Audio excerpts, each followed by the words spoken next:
Good evening, everyone. I am Dr. Payal. I am presenting today's Thursday clinic. So, my child is 10-month-old male child, first by birth order.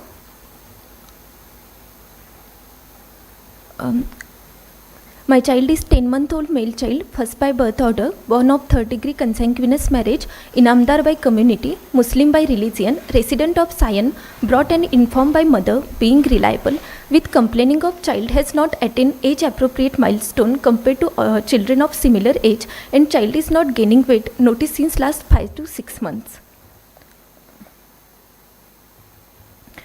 Child has significant birth history, so I would like to start from birth history. ANC wise, spontaneous conception after 2 years of marriage, registered at 12 weeks of gestation. Total 4 ANC scan done, 3 were completely normal, and calcium since 12 week of gestation with 2 TT injection taken. At 4th scan done on 9 month, mother was told to have some cord entanglement around the neck and some fluid in the lung. There is no history of decreased fetal movement in ANC period or no history of polyhydramnios, no history of breech presentation on ANC scan, no history of chronic intake of any drug by mother, and there is no history of any hypertension, gestational diabetes mellitus in mother. Birth-wise, child is term, normal vaginal delivery, birth weight of 2.7 kg. Baby cried after birth, but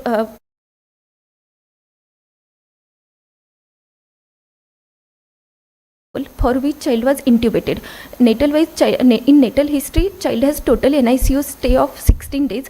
As per mother, child was on mechanical ventilation for 3 days, and there was difficulty to wean off O2. And child was on O2 by hood for near about 7 days. Child after day of life 4, trial of oral feed was given, but child had a reflux. Since then, parents have noticed that child has every time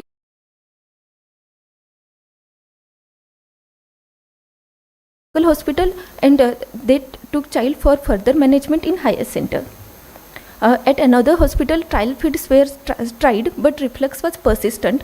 Then some eye ear checkup along with MRI brain and dye study done. After all of these, parents were informed that child may be having some weakness in swallowing due to some muscle disease or some brain damage. Parents were counseled for some costly tests to confirm exact reason and need for some feeding tube insertion. A child was not being able to take feed orally.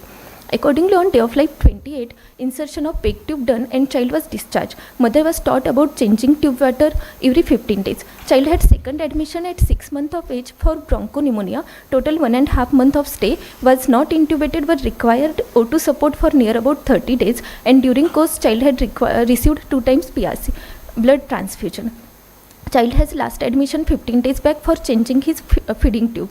In daily routine activities, history of weak cry with low volume of voice is present. History of reduced spontaneous movement present. Child prefers to lie in same position. History of regurgitation of feed present with pulling of secretion inside mouth and drooling of saliva present. History of changes in facial expression while taking bath or cry during immunization present, and history of difficulty moving upper limb above head is present. There is no history of seizure or fisting of hands. There is no history of canned honey intake. There is no history of fasciculation of tongue, and there is no history of continuous dribbling of urine. Dietary history wise, immunization wise, child is immunized till date. Dietary wise, since birth, child was started on formula feed from outside hospital as mother had a very low milk output. After 6 months, weaning was started. And semi-solid in consistency, around 70 ml every 3 hourly. So a child had intake of 950 kilocalorie and requirement is 600, and protein wise 44.8 gram of protein, requirement is 12 gram of proteins. Developmental wise, gross motor, child has no neck holding, lies supine, developmental quotient of 33%. Fine motor wise, radial grasp is present, that was attained at 6 months of age, 66% developmental quotient. Then social wise, a child recognizes mother since 5 months of age, so developmental quotient is 67%. And language wise, child has weak going, 33%. In family history, child is born of third degree consanguineous marriage, and there is no history of sibling with similar complaints or prior death in sibling. Socioeconomic wise, father head of family, graduated, and mother is also graduated and housewife, belongs to middle class of modified Kupuswamy scale. So in my summary,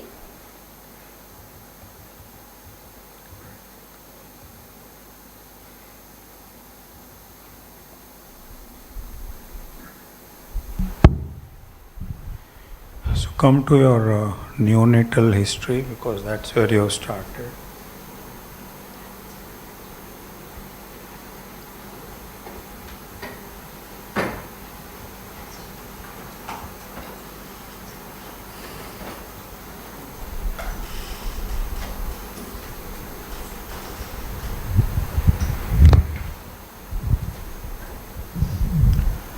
So at birth, this baby was 2.7 kg, was told to have a weak cry and increased rate of respiration and decreased oxygen level, for which child was intubated. So at this point, what are your thoughts? Meconium aspiration. So, can this be meconium aspiration? Yes, no, you want to ask some more questions?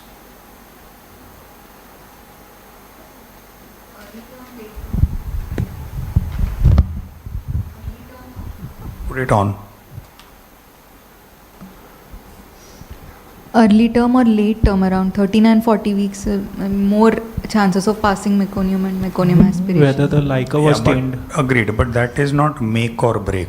You could have any baby passing meconium. Whether the LICA was stained. LICA was stained or not. What else? Do you want something more there? Something which is missing? I don't know, intentionally or unintentionally. How will you decide? Means now you know the whole story. If you were there resuscitating this baby or attending this call, what are the different possibilities in your mind and how will you decide? One they said is meconium aspiration. so otherwise I have means prior to delivery attending, I have seen ANC wise, so a comorbid condition I had ruled out. Then in birth history, a child was normal vaginal delivery, normal vaginal delivery, but he had weak cry. So meconium stain is one. Then No, why meconium staining is one? Let's discuss. No, tell me the standard history of a meconium aspirated baby. Forget this baby. Tell me what will be your standard history of somebody who has problems due to meconium aspiration. child will not cry immediately, like he will have secretions and Take the mic, take the mic. The doctor would have told them about fetal distress, like decreased fetal movements or bradycardia. Okay, and how do you make your decisions in the newborn period in a baby who has history of meconium stained liquor? How do you make your decisions of what to do? How to support the baby? Whether it is a sick child or not, we look at the color, the tone, and the cry of the baby. In meconium stained, you look at the vigor of the child and three systems: nervous system, cardiovascular, and respiratory. If these three are good, then the baby is vigorous and requires less resuscitation.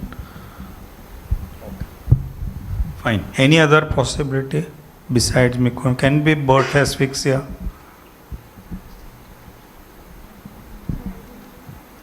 So what? Cried immediately but weak cry, no? And is needing oxygen. So birth asphyxia is, there's a range, no? It can't be, Apgar score may be some 5 or 7 or something.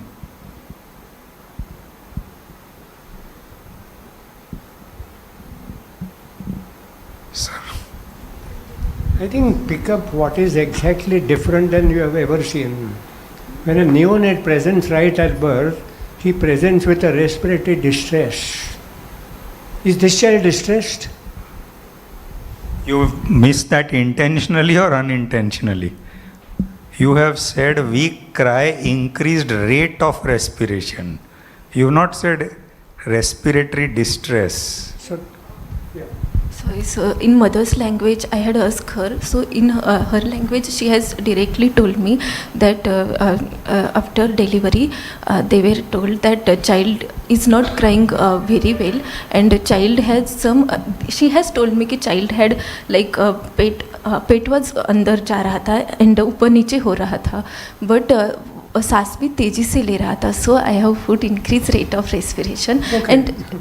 Doesn't matter. I'll go one step further. Okay, you are trying to say that tachypnea and respiratory distress at that stage with the parents telling you is not reliable. Absolutely right. Okay, but what is peculiar in this child is if there is an acute respiratory distress with acute metabolic changes, then two things happen. Child tries to cry to get a better oxygenation. He tries to get better ventilation. You must have seen an acute bronchiolitis in a healthy child, 6-month-old, coming in an emergency. He comes crying. The nature wants him to take more and more breath, a deeper and deeper breath. Okay. Or if it is very bad, he comes with a neurological symptom. He's drowsy. He may be unconscious. He may throw a seizure. Nothing has happened. Okay. And therefore, let's forget the rest. Just analyze weak cry. What is weak cry? A child with a respiratory distress coming up, either if it's so ultra acute, he would go into a neurological manifestation, or the nature will try to make him cry and take a better inlet of air in the hope of better oxygenation. And that won't work because the work of breathing will increase and oxygen dependency would further get worse and he will go into a neurological problem. So what is weak cry? Where is the anatomy of the weak cry? Is it brain? Is it lungs? Where is the anatomy? We have always said first anatomical localization. Where is the anatomy of the weak cry? So let's first revise the anatomy of cry. Yeah, I cannot bring out my voice well. What must be the reason? What do you need to produce voice? Let's get to the basics. Some congenital malformation, like anatomical or neuromuscular problem. Okay, but first let's get to the physiology. What makes me bring out a word by mouth? Voice comes from where? What is the basic need? Which organ? Heart, lung, stomach, Vocal legs, cords. larynx. Now, what is required to produce the voice in the larynx? Expiration, just expiration? Expulsion of air against? Closed. Fully closed glottis? Partially closed. Partially closed glottis, right? So that changes, the closure changes, it's variable. And therefore, there must be something wrong with this respiratory movements of air. That's a weak cry. And the nature is trying to make it up by increased respiratory rate. But this is not a respiratory distress by thing. He may go into respiratory failure without a distress. Because he cannot produce the air intake and output. Now go further, what must be the cause of that physiological abnormality? You are trying to give some causes. Neuromuscular, like if Excellent. there's any. First thing, not an obstruction, mechanical tumor, no, out. Neuromuscular. Okay, you get a diagnosis straight on. Now tell me, a baby born with neuromuscular, presenting at birth, give a final diagnosis. The first line itself can make you diagnose. SMA 0 or 1. So SMA 0 or 1, okay. So that is topmost. And what are the other differentials that we may discuss? Close or nothing? Congenital myasthenia. Congenital myasthenia. Anything else? Okay, so myasthenia group. Any myopathies? Congenital myopathies? Okay, straight off.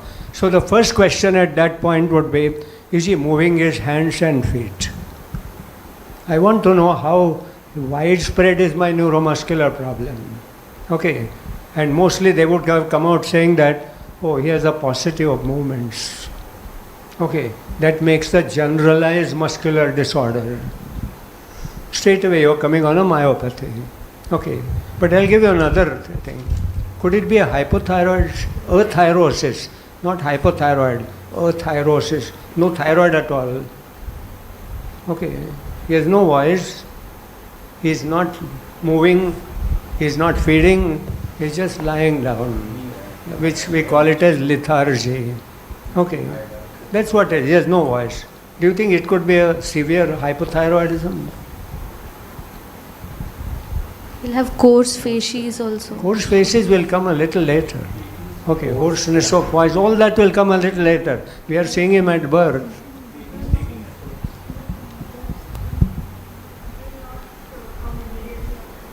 He is never in tachypnea. In fact, he doesn't want to breathe as much as possible, doesn't want to move as much as possible, doesn't want to open his eyes, doesn't want to feed. Everything is down. He is never breathless, he is never tachypneic. Just wanted to give many other things. Could it be still an encephalopathy doing it? Initial encephalopathy, you can have an increased breathing rate, and thereafter you go down. The early part of a respiratory, the neurological component of an acute respiratory problem is a hyperventilation, and then of course you'll go down. Do you think he has a neurological problem? He didn't cry at birth. Okay, he has a neurological problem. Sir, but for encephalopathy, there may be associated history, like child was in ANC period, we would have got any history of other infection, congenital association, seizure, convulsion. A child would be more sick, and like a child had cried for some time, but Acute neurological problem in a newborn is a seizure, unconsciousness, okay, all that. He has no time to go a bit slower. And therefore, this is not primary neurological, but peripherally neuromuscular, as she said. That's where we arrive at straight off. Okay. See how history alone makes you almost go in the right direction. And we have been always saying, now in our videos we have been trying to say the same thing, 85-90%. Dr. Chokani's video, okay, last week or 2 weeks back, he says 85 to 90% diagnosis comes by history. This is one example. We can't fine tune, but we almost are there, right? Now let's again for thinking, we have to be all the while thinking. So on day 4 trial of feed given, child had reflux. Now while giving the history, she has used the word reflux. So do you think this is reflux? Regurgitation? Or anything else it can be? Is this baby swallowing? Has it been swallowed, gone down and then come back, or it's not swallowing only? How do we know that? altered color of milk, child if child we have fed right now, and immediately child had that came out and with the same milk, like if it would have gone inside and then again come back, then there must have been we would have got that altered milk. Correct. What you are saying to say is, if the milk is curdled, it means it reached the stomach, stayed there for a time and then came back. But milk which is not swallowed only will also come back as it is, and milk which is swallowed goes down the esophagus, doesn't stay in the stomach, immediately comes out, will also be non-curdled, right? The point is, I feel that here you shouldn't use the word reflux while giving the history, because it gives a kind of a wrong connotation. It is more likely that this baby couldn't swallow only at this stage rather than reflux on day 3, right? Day 3 or day 4, whatever. Now,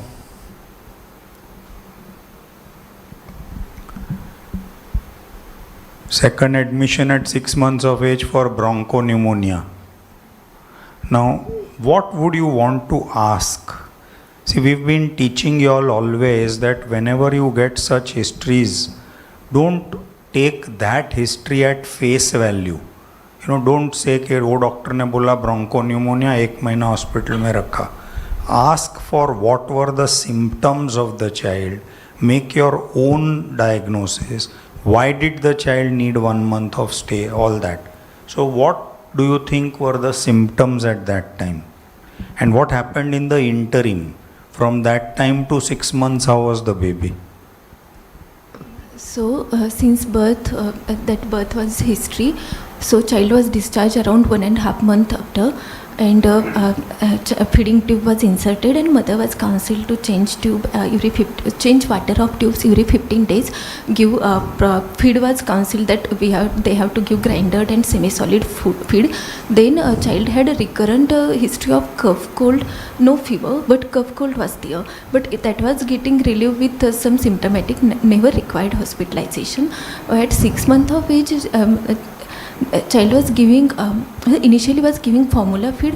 Then she had started that dal khichdi wala feed. That time all this was through the tube only.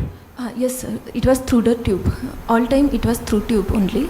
So tube feeding from beginning only, yes, sir. All the time, even at home. Yes, sir. Second is, how was the breathing? He had always whatever she has told, from that I am concluding that child had always suprasternal retraction, because that suprasternal retraction was always, and child had mild SCR at home as well, and breathing pattern was otherwise abdominothoracic, and child was a bit tachypneic at home as well. So what necessitated this admission?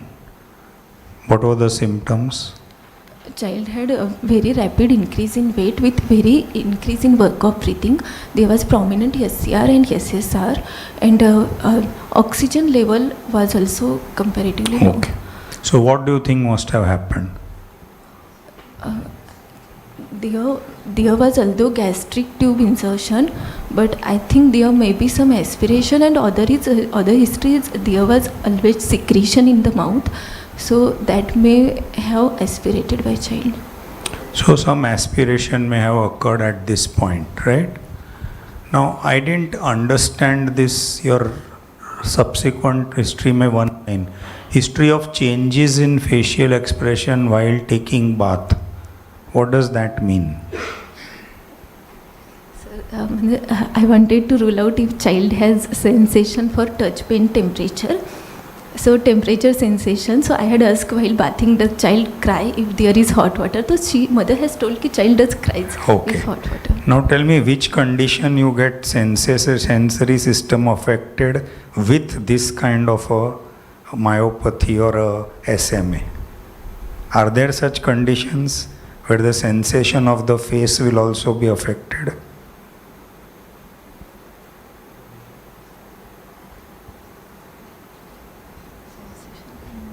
Are there? I am not aware of. Okay? So such history can take you down even when you are doing very well. Okay? So this is not to be brought in. And history of difficulty in moving upper limb. So actually sir asked whether the baby is moving all 4 limbs. So what is the answer to that? Sir, in upper limb child can move along the plane of gravity, and it does not raise above the plane of gravity. In lower limb, child does move proxima along roughly plane. Means all are along so plane of gravity. are movements normal? No, sir. No. Are movements zero? No, sir. So somewhere in between. Yes, sir. Fine. So movements are affected. Power is affected. Yes, sir. Okay.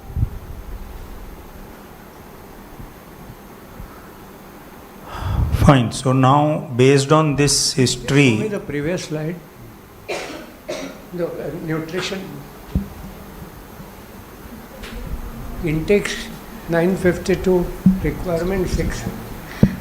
So actually, I was also, but I had taken proper. That time, mother has told कि she fed dal khichdi every time. She fed 70 ml every 3 hourly. So 70 ml was 1/3 cup for whatever she had. 100 ml she so total of around 560 ml in 24 hours. So in 100 ml was 170 kilocalorie. According to that, child takes 950 kilocalorie of feed. one. 560 you said, no? In the whole day. 560 ml of feed he takes. 560 ml of khichdi in the whole day. Yes, ma'am. Hun- Yes, sir. 100 ml of khichdi contain 170 kilocalories. So that 560 comes around 952 kilocalorie in 1 day. Child does take 952 kilocalorie in 1 day. Sir, I think somewhere you are going wrong in the calculations. So you do your calculations again. That 44.8 proteins. Yeah. Even you are not taking that much proteins. So just take a note of that. No, I have something else to say. In geometry, they say if A is equal to B, it means B is equal to A. Corollaries. Suppose you see a child, he should be 10 kilos, but he is 5 kilos. Means he gets food that can support 5 kilos. So, blindly, I am using common sense. I will be able to say that he gets 50% of his calorie requirements. Then you calculate and you will never be wrong.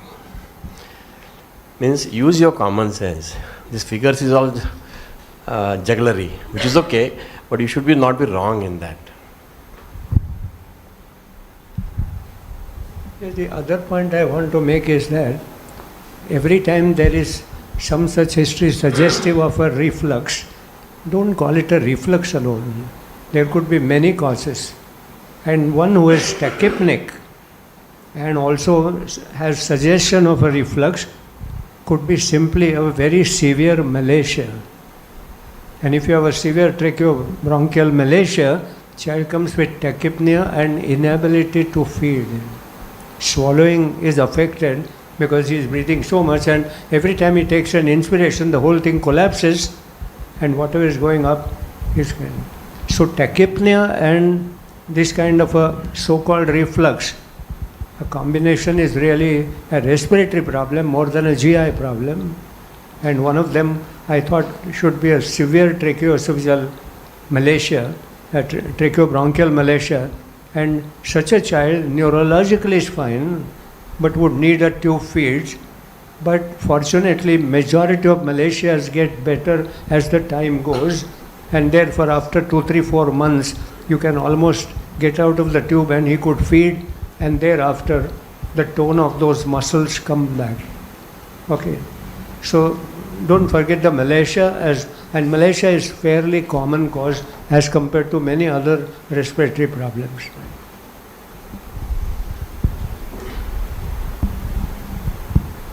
I want to tell you something about diet. If you read my shirt, you read a book called as Dietary Guidelines for Indians. It is available free on net in 7 languages.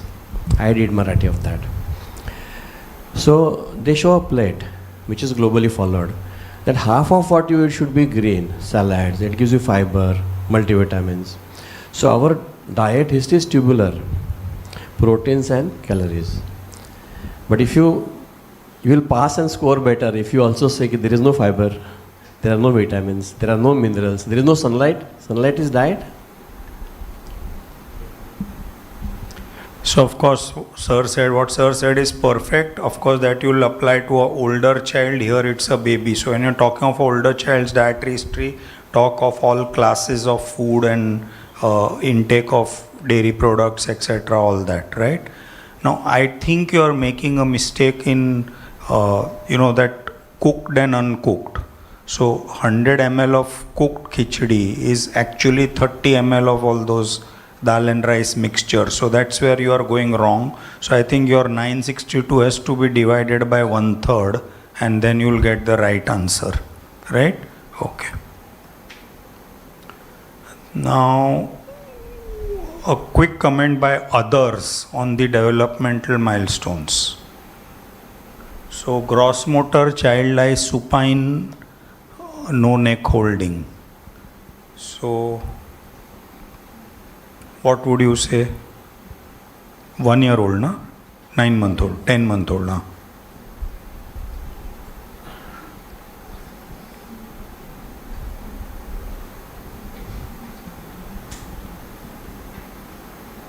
Come on. So if there is no neck holding means what? Less than 3 months, so less than 33%. So don't call it at 33%. It could be less than 33. It could be even neonatal or whatever, right? Then fine motor radial grasp. Now how did you judge that? So tell me, what is your concept of the grasp reflex? When you talk of radial and ulnar grasp, when you talk of grasp reflex, what is the difference? First tell me what is grasp reflex.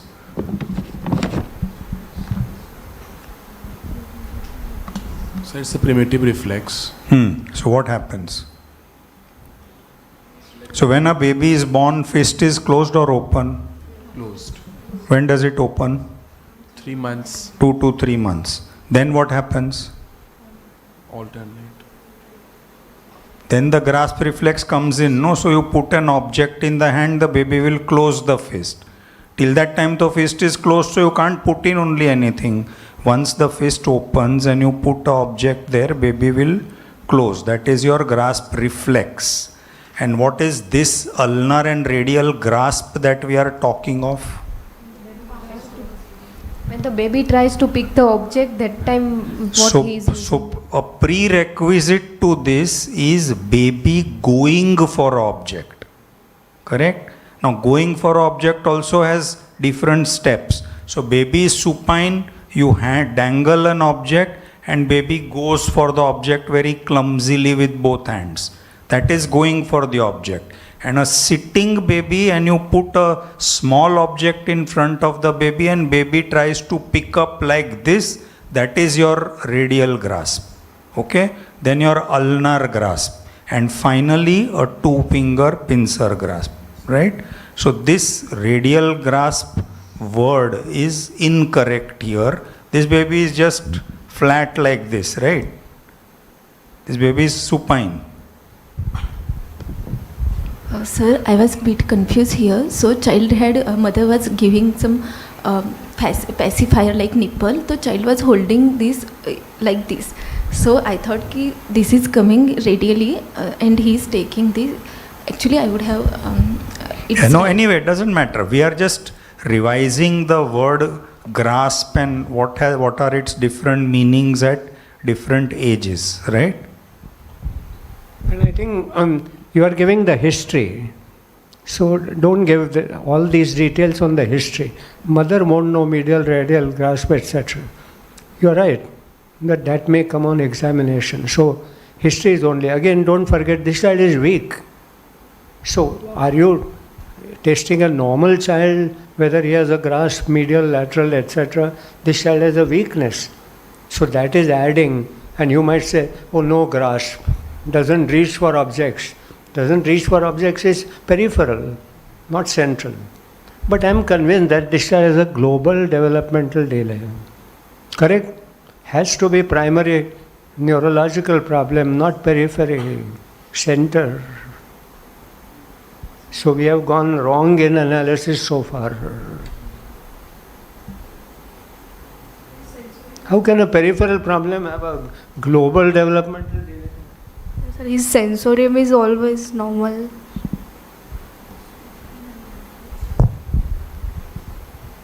Yeah. Bolo, answer. Sensorium normal is equal to no global developmental delay. See, let's learn to speak more correctly. Sensorium means what? I am awake, I am aware of the surroundings. That doesn't mean whether there's developmental delay globally or centrally or not.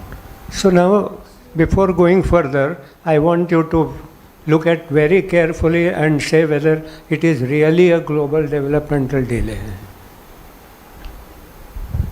Come on, it is there in front of you. So what is the other word which you use? Social quotient is fairly maintained. He achieved it at 5 months, fairly fine. So shouldn't be global. Yeah, so this is not global, this is differential. Okay. So you should use the word differential. Again, cooing only. He is not producing enough voice, no? Language development cannot be assessed well.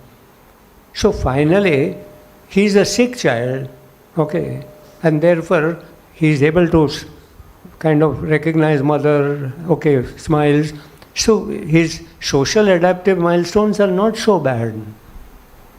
Okay, language is related to the weakness. So remove both of them and you have only the motor weakness. So this is not a global developmental delay. Okay, you might have correctly put some 67, 33, whatever, but it has its own issues. Okay, and after all, when the child has been in and out of the hospital, feeding not directly through the tube, has had some hospitalization, this child is going to be a bit not reacting. Again, what's the family pattern? Is there anybody having time to kind of talk to the mother? Okay, all those, but 67% is not bad at all. Okay, surely you wanted 80, 90%, and that's why there is no global developmental delay in this child. Right? Sir, in the definition of definition of the global developmental delay, sir, we take these two parameters together, the gross motor and the fine motor, and social and cognitive as one, and language as another one. Okay, so sir, but here since the child is weak and is unable to produce like sound, so like this language milestone is fairly like enough for his age. It's not that. The correct word would be that your ability to assess the language milestone. See, language has what? Two components, expressive and receptive. In such a young baby, you rely heavily on expressive. And expressive is through generation of voice.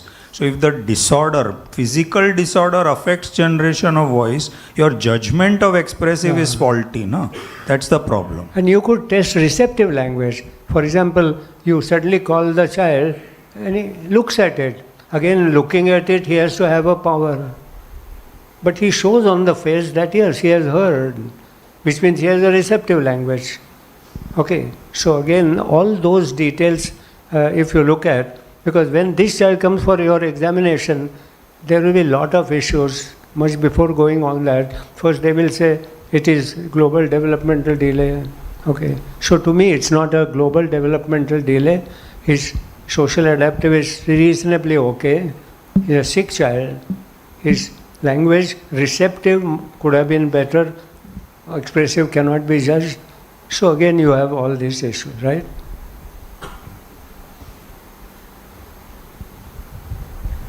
Okay, so now tell us your summary and then we'll discuss.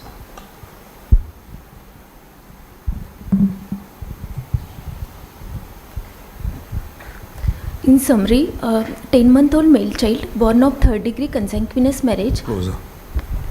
10-month-old male child born of third-degree consanguineous marriage with significant history of birth asphyxia with regurgitation of oral feeds since birth with history of gross motor delay with minimal spontaneous movement and no history of convulsion contracture with feeding tube in situ, immunized till date, nutritionally severe thin,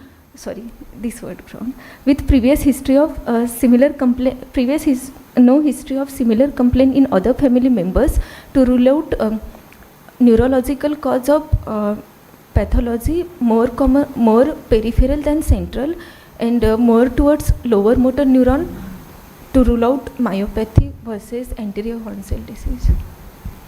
So how do you differentiate between these two, SMA and myopathy? So far only on the history.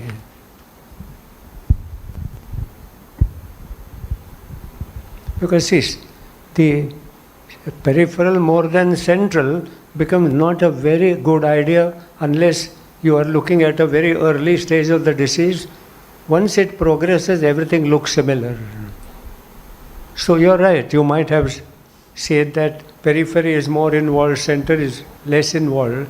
That may not be very definitely dependable, but there could be something else which could tell you the difference.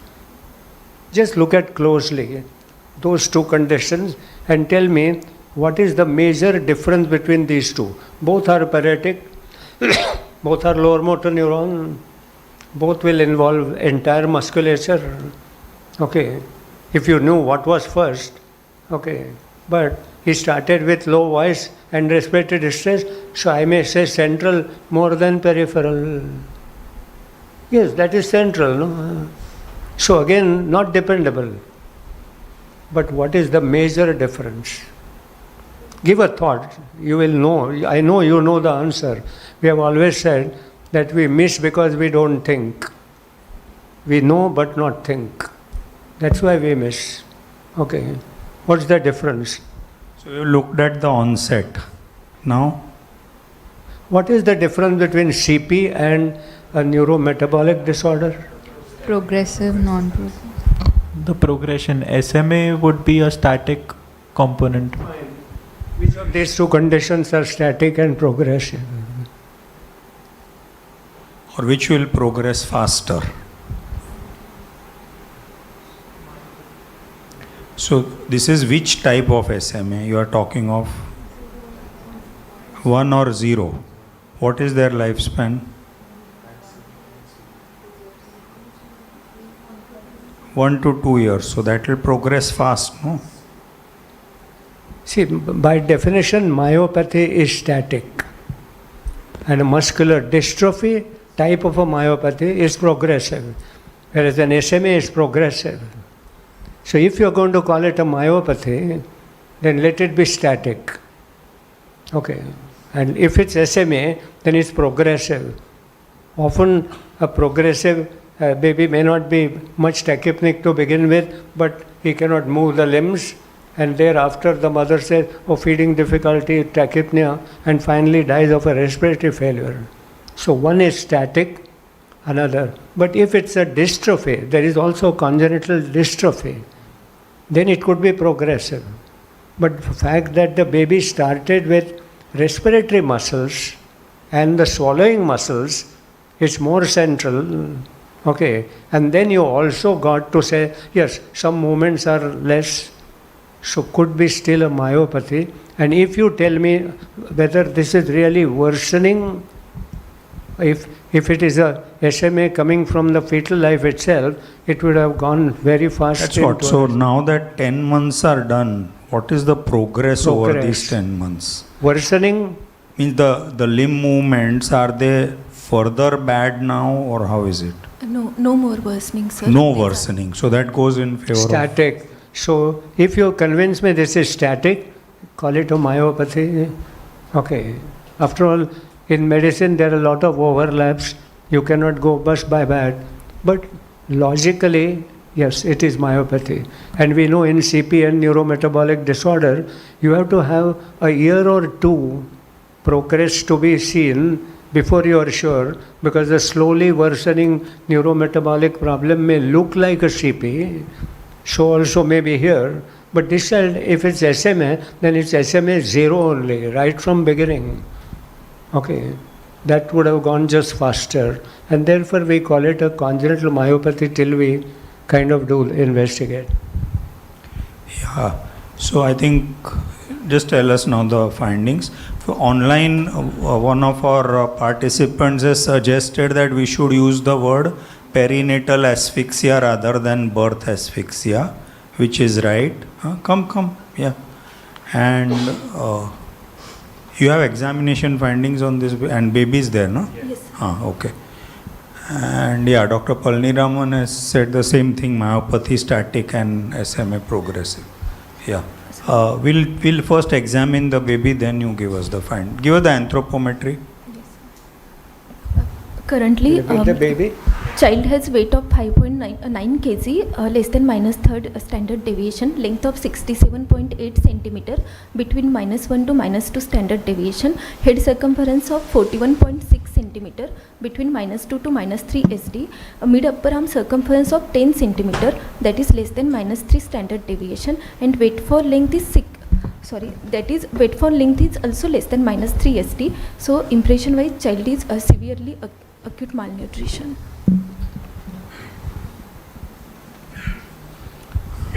Come on, again, two people. Come,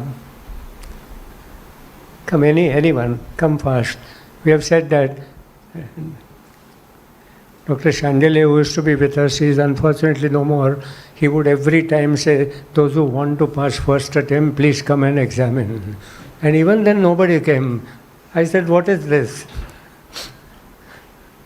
Come on, Sagar, come on. And one of you. Yeah, come on. Come, anybody.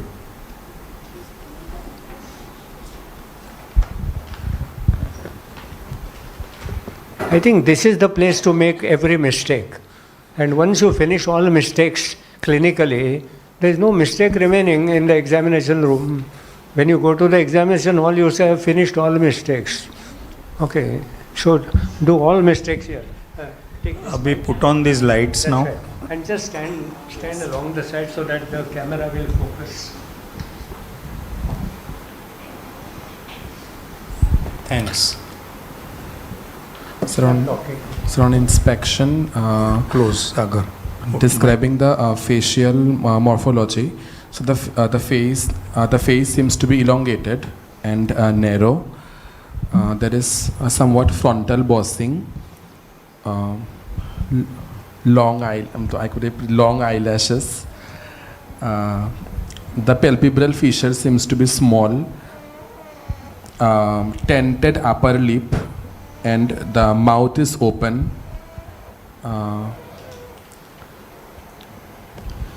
So actually, frontal bossing, I wouldn't be convinced. You would rather say, if at all, parietal bossing rather than frontal. Anteroposterior elongation of the skull, that is a better way to say. Then you should say small chin or micrognathia, right? Almost a triangular faces, which is, I think, described in myopathies, right? Yes.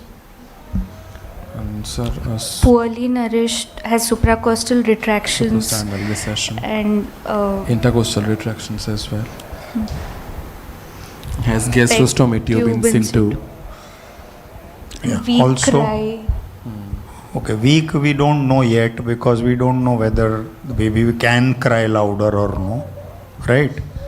But what about another thing? You must talk of pallor, no? Very obviously the baby is pale. Now, The baby what is the looks posture? floppy.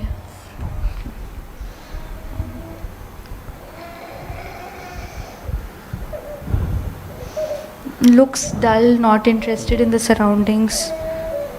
Okay. Just call the baby, make a sound. No, you call the baby. Sorry. Mohammed is looking, trying to look. He responds.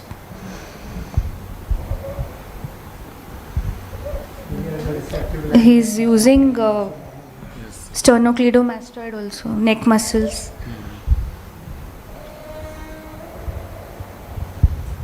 Okay. Let me give the finding. Yeah. Thank you.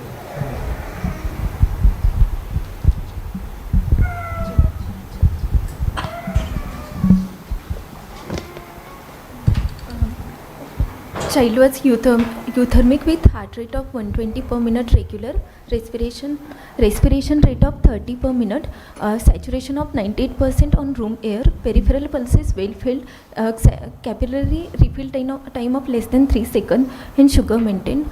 On head to toe examination, child has dysmorphic facies, cachexia look present. Skull, anteroposterior elongation of skull is present, anterior posterior fontanelle closed, no telecanthus, no squint, no ptosis, hypotonia present, eyes long and dense dark eyelashes with eyebrow present, depressed nasal bridge with blunt tip of nose present, no low set ears, upturned V-shape upper lip with open mouth present, no cleft lip or cleft palate. There is high arch palate, no teeth and micrognathia present, bilateral prominent chest wall with obvious beading of ribs present, no umbilical hernia, feeding gastrostomy tube in situ on left side of upper abdomen, spine prominent with no obvious swelling or deformity, external genitalia normal, no undescended testes, and pulling of secretion inside mouth present. On systemic examination, in examination of cranial nerves, in optic nerve, child fixes and follows light. Child has eye movement in all direction with no obvious visible squint. A child moves ear in the direction of sound, and there is no tongue fasciculation. On motor system examination, bulk of muscle is atrophic. On palpation, flabby mass. Then on nutrition wise, symmetrical atrophy like right upper arm 8 cm, left side same, and on lower limb thigh 12 cm, and in leg bilaterally 9 cm. Tone wise, upper limb hypotonia, lower limb is also hypotonic. Power more than 3/5 in upper limb. Actually child was taking his hand slightly above, so I took that 3/5, more than 3/5, and in lower limb 3/5 in all lower limbs. Reflexes wise, a superficial reflex, abdominal reflex present, and plantar flexor bilaterally. In deep reflexes, bicep, tricep, supinator, ankle and knee jerk all were 2+. In sensory system, touch pen temperature present, intact, and in 180-degree flip rotation, when child is in supine position, lies supine with flexed upper limb and variable extended lower limb. On traction, severe head lag is present. In vertical suspension, slippage through hand is present. On ventral suspension, head lag, and in prone position, inability to bear weight on upper arm and face turned to one side. In primitive reflexes, calf sign, child can bring elbow till middle of shoulder, and in popliteal angle, child moves his angle till 30°. Summary wise. Okay, 1 minute. So all this is fine. Now, one small thing. You said trigeminal nerve moves. Actually, sir, that was sorry. So how will you check trigeminal nerve? Typing mistake. That No, was okay, typing mistake. But how will you check trigeminal nerve in this child? so the nasociliary, maxillary, mandibular. So corneal reflex we can see. Okay, corneal reflex. Anything else? So that's the sensory part. Motor part. So don't put your foot in it, right? So say that trigeminal nerve is difficult to test in this baby, because even the corneal looks at only the ophthalmic division of the trigeminal nerve. You have other divisions for sensory. Motor is by masseter, which you cannot check in this baby, right? So don't say that. And moving the, say, head, or at least even a fraction of movement of head towards sound means what? Startled response. Ear. Eighth is intact, and what does it mean? Developmentally, what does it mean? So when can a baby hear? Very difficult question. I should have asked the Child genetic locus of some myopathy. That would have been easy. Startled response come by 3 to 4 months. In startled response, if we make a clap or a sound, then child does move ear towards that side, roughly towards 3 to 4 months. So baby can hear at birth. It's just that we can't make out that the baby can hear. Okay, our ways to make out are crude by startle reflex and all that. Baby can localize sound by 3 months in the plane of the ears, and then after 4 months further upper niche. So the point I am trying to say is that if this baby can turn to sound, cognitively this baby is more than 4 months for that development, right? We were discussing motor peripheral versus cognition and all that. That's what I am saying. You said higher functions cannot be tested. What are higher functions? I don't know, lower functions also. What are higher functions?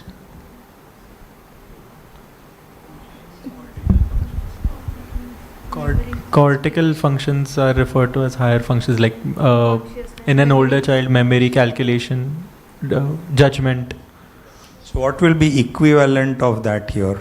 An active, alert child responding to sound or. So whatever are your cognitive milestones, they are equivalent of that, no? Therefore, when adult people talk about higher functions, it's much more complicated. For example, whatever I tell you, what do you interpret out of it? Comprehension. Okay, all that cannot be. Therefore, generally in our pediatric neurology examination, higher function don't come in. We talk about cognition, right? Yeah.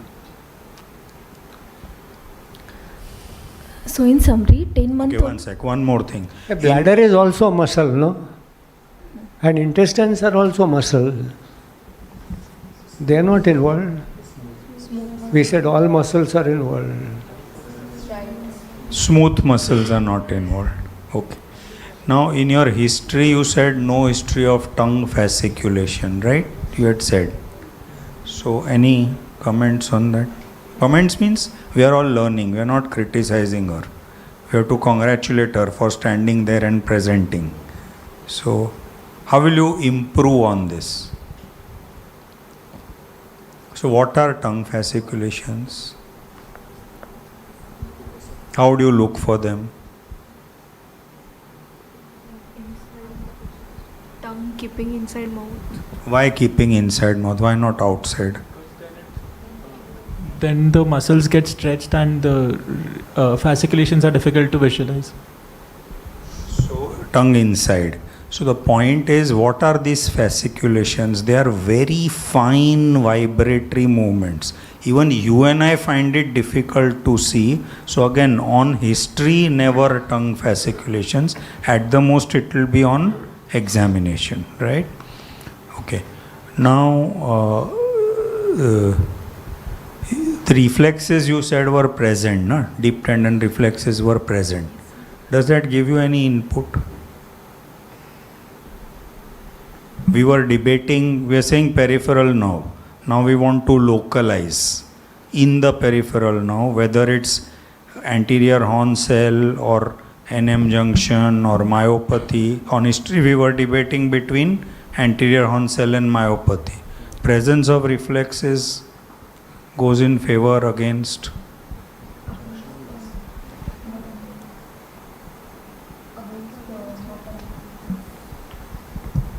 It will go against the motor neuron disease.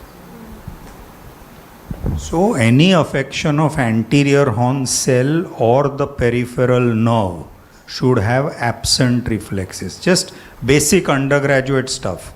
And muscle disease will have preserved reflexes. So, that's one more point in favor of a myopathy against a SMA, right? NM junction, yeah, but it will depend on whether the junction is, means it's like myasthenia we're talking of, no? So it will be variable. Sometimes preserved, sometimes absent. Absent as in when it is fatigued, it will be absent.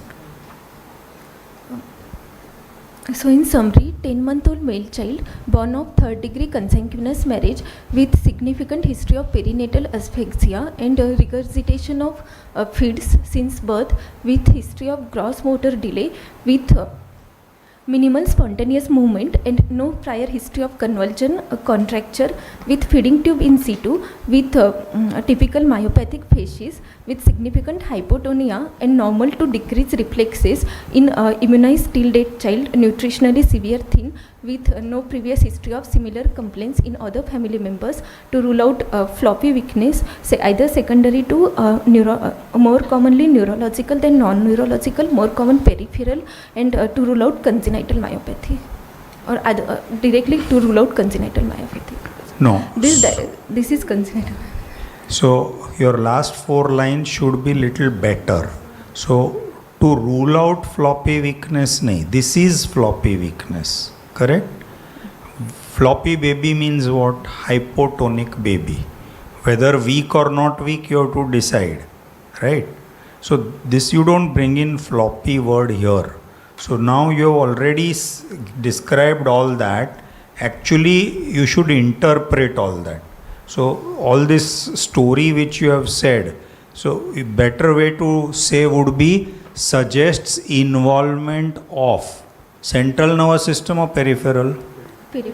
Peripheral nervous system at the level of anterior horn cell or muscle? Muscular. So at the level of muscle in a disease which seems to be static or progressive? Static. Static.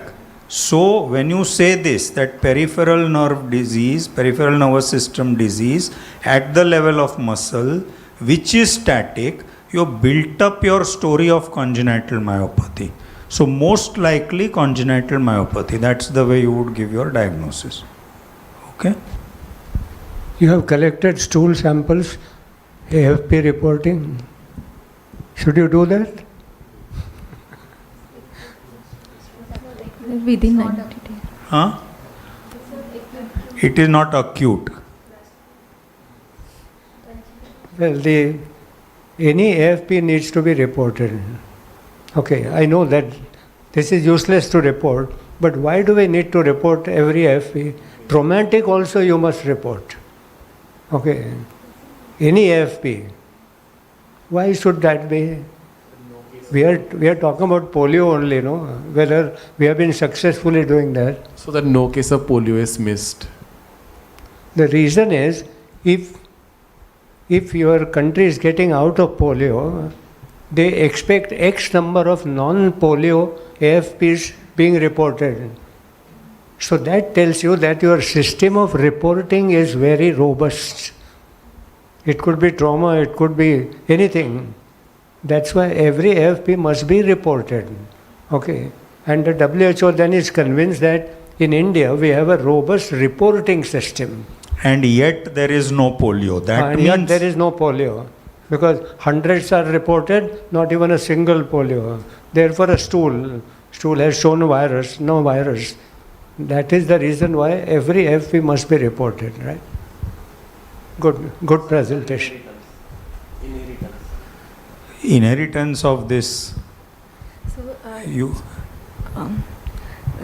this was seen, a genetic workup was done. So child has KLHL40 mutation, compound heterozygous, nemaline myopathy, autosomal recessive, and also child has other heterozygous 2 mutation. One is for GAS8, that is for primary ciliary dyskinesia 33, autosomal recessive, and the other one is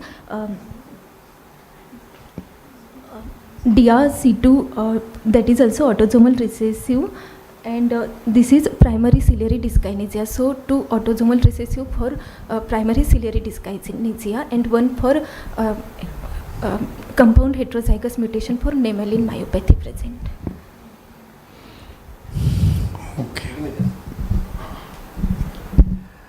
The minute you said there is marriage in the family, I realized there is something. So we could have, just as sir, on first line we knew what it is, second line would have multiplied the. This was consanguineous marriage. Yeah. Would one of you counsel the parents? Because this is not easy. How do you counsel the parents? Try that. Especially for DNB, counseling would be definitely a workstation. Okay. So who will try counseling? Doesn't matter. Shall we have to practice We anyway, will just no? rehearse what we should be talking even in such a case. Okay. Because counseling is a little different than just talking medically what the problem is. So try that. Doesn't matter. Yeah. So first of all, I'll introduce myself and then I'll ask the mother in which language she's comfortable.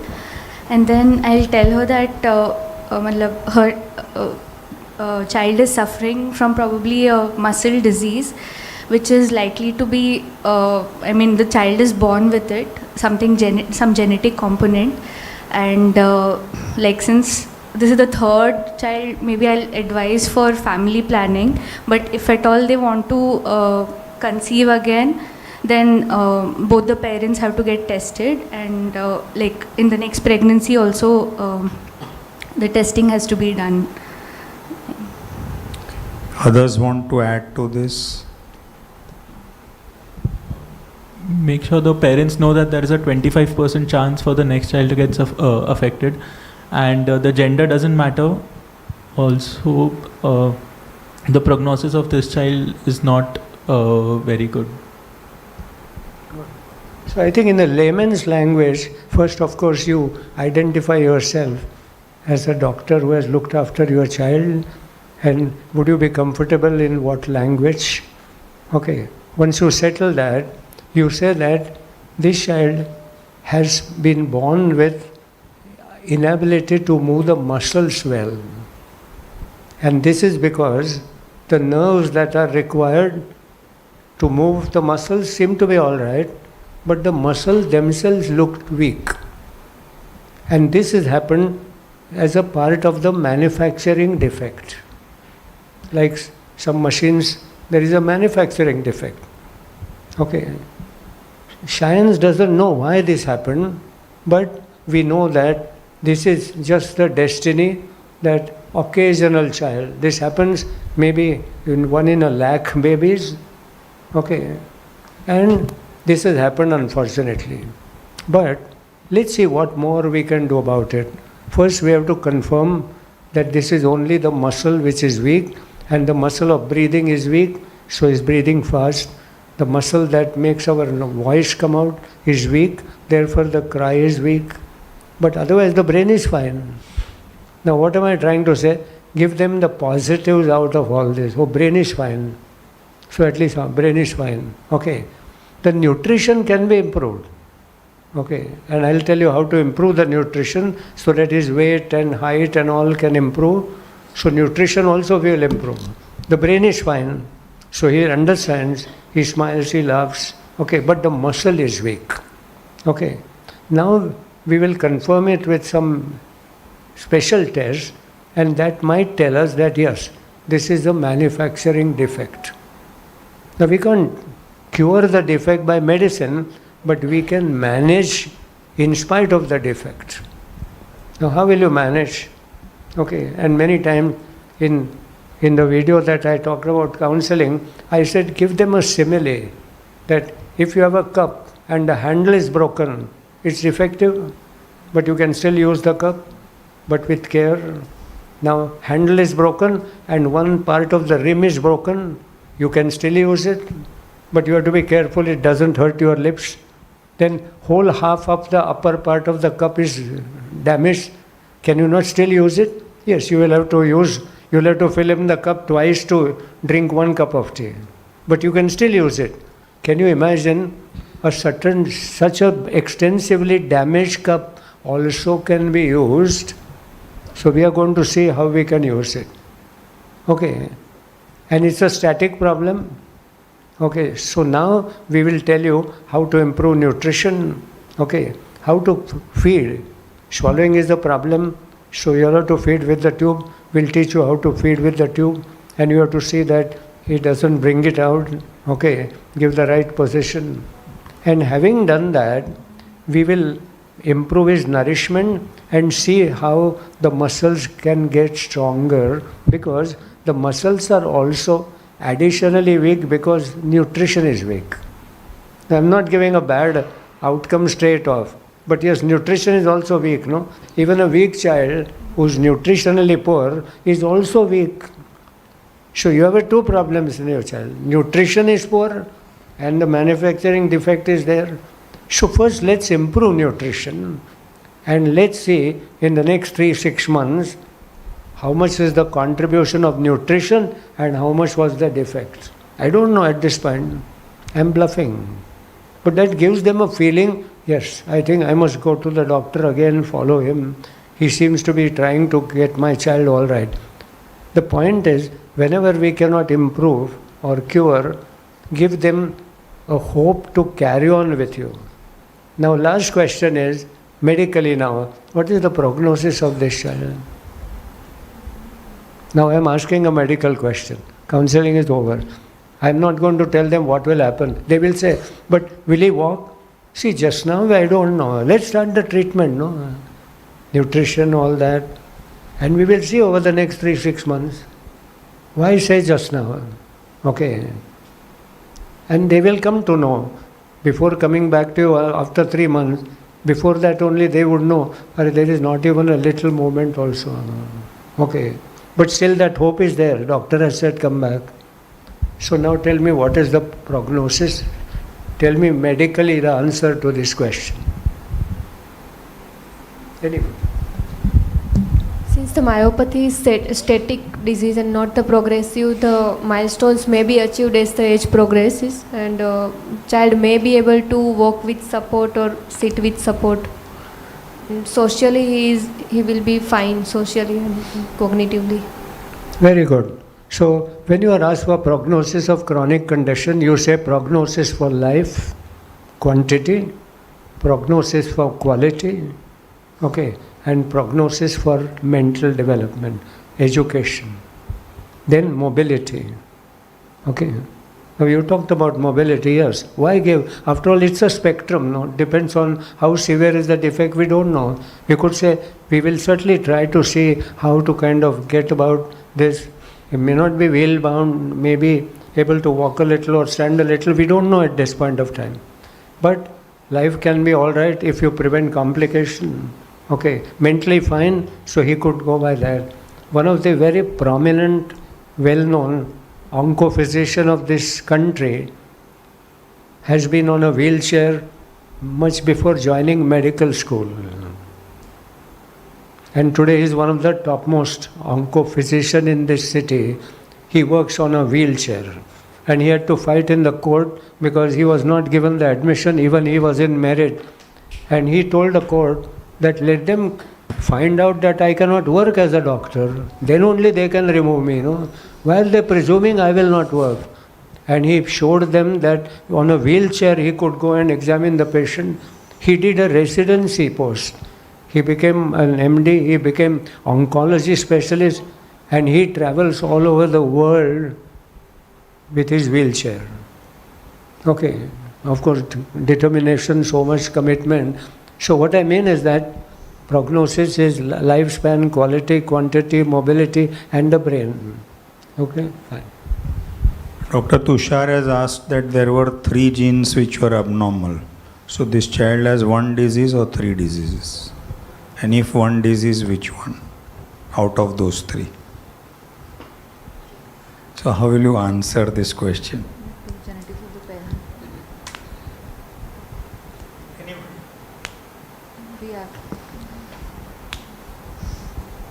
We have to send the parents.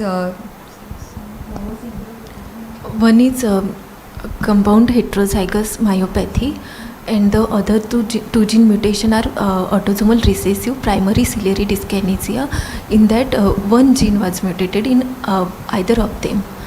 In either of them, in primary ciliary dyskinesia, 1 gene was mutated, and the previous one, nemaline myopathy, was compound heterozygous mutation. So I would consider primary as nemaline myopathy, but there is also a concurrent primary ciliary dyskinesia. So I would bring that second, what you said, parental, but what is the clinical phenotype? Clinical phenotype is also of your myopathy, no? So therefore that is the primary disease, no? Besides the reasons which you said, right? Yeah. Fine, we move on to the second case. Second case is being presented by Dr. Darshana.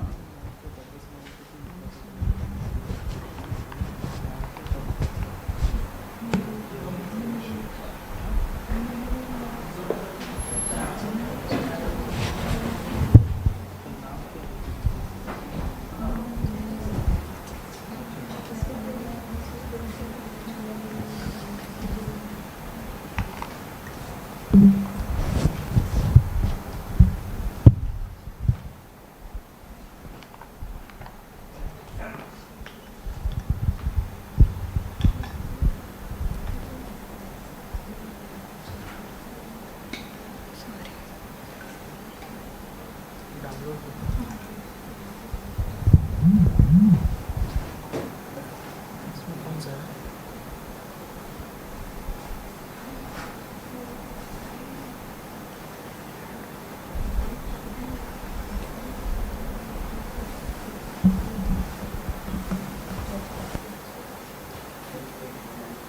evening. I am Darshana Kope. I'll be presenting second case for today's clinic. I'll begin.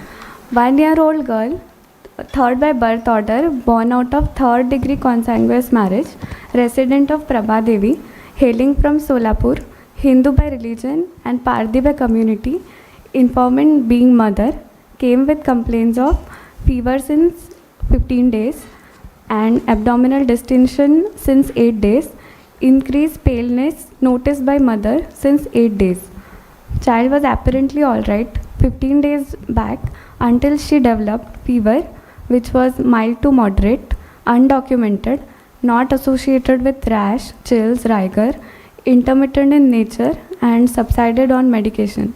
Child was active in interfebrile period. Then the child developed abdominal distension, which was noticed by mother, which was uniform, more in the upper quadrants, not associated with pain, loose stools, constipation, vomiting, which gradually increased over 2 days. Mother also noticed increased paleness of the body, more over the face, and mother also complained that child had lethargy in form of decreased activity and playfulness.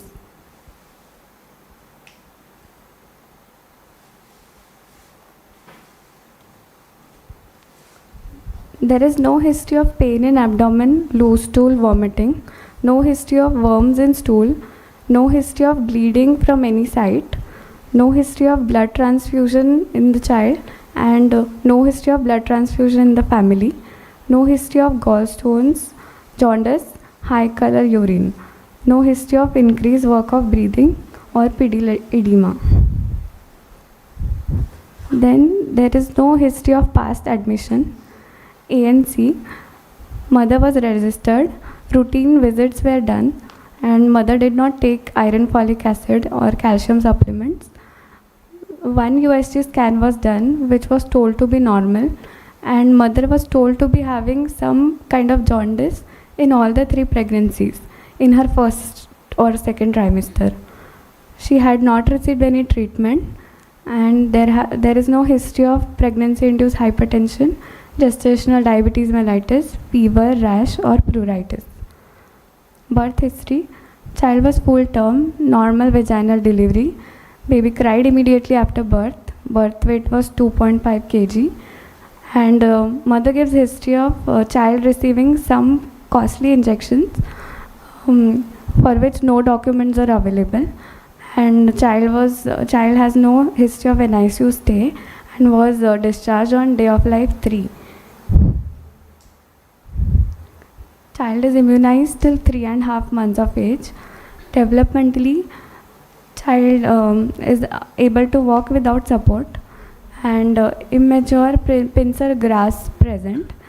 Child, language wise, monosyllables child can speak. Socially, he plays peekaboo and waves bye bye. Impression is normal. Dietary history, child was exclusively breastfed till 2 months of age.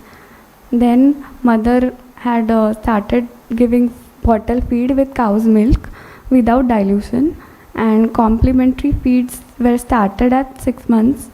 Currently she eats mixed diet from family pot.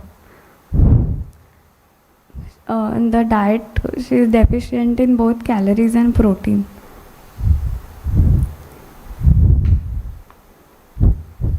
Father is 24-year-old. He's flower vendor, illiterate. Mother also works with him. She is also illiterate. Both earns around 2,000 per month. Family belongs to lower socioeconomic class. And there is, according to history, query of mother being HBS, hepatitis B positive. Wait for some time. Go back, yeah. So what are your thoughts? 1 year old, no, now? 1 year old, 15 days of fever, abdominal distension 8 days, pallor 8 days. Chalo, we have to speak a little faster. We took some time in the technical snag and some extra time in the first case. So we have to do this faster.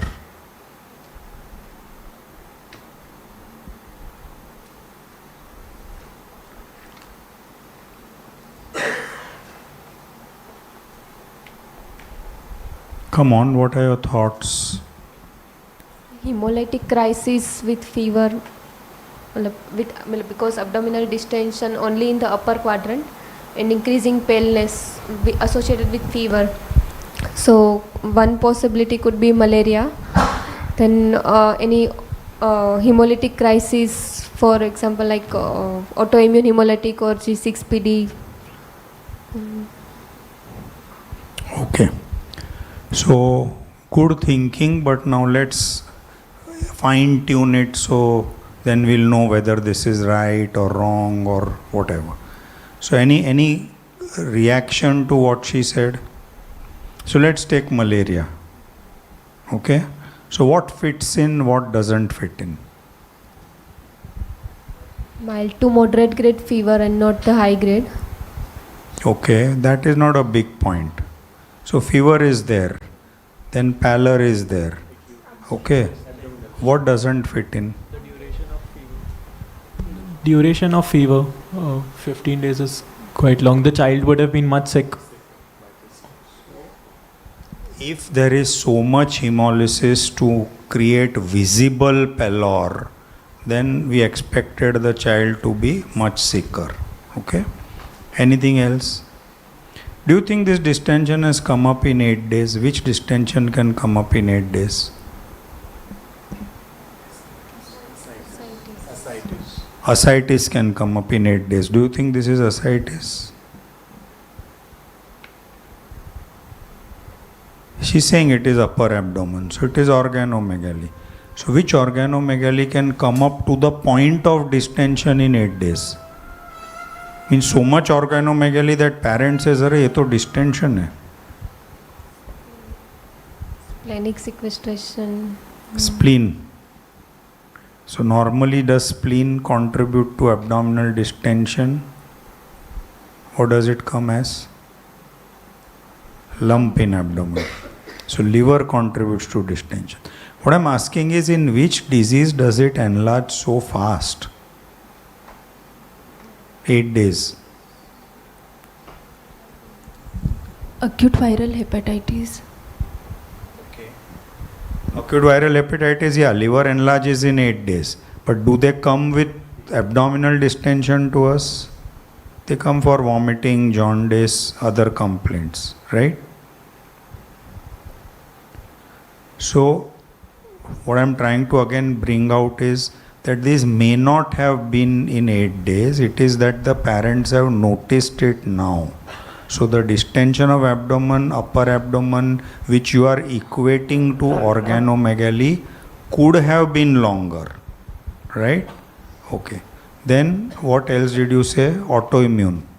So in autoimmune, anything that fits in and that doesn't fit in? Come on, we're all thinking. There can be history of dark urine or some other Okay, jaundice. so there could be change in color or jaundice or clinical icterus. Then, do they have so much of hepatomegaly to give you abdominal distension? It's more of splenomegaly. So again, they will not come as abdominal distension, right? I could not understand what was that jaundice in pregnancy, etc. So I don't know what she meant by that. maybe Sir, actually, mother was told that she had some in Marathi kavid or in Hindi pilia.